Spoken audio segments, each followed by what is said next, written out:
how to delete all of your messages on Facebook Messenger at once.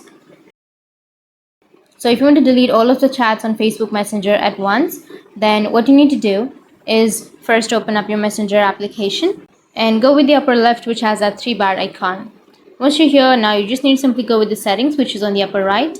Scroll down and then tap on report technical problem, and again tap on report anyway, and tap on include or don't include anything that you're comfortable with, and Facebook Messenger will start creating a report page.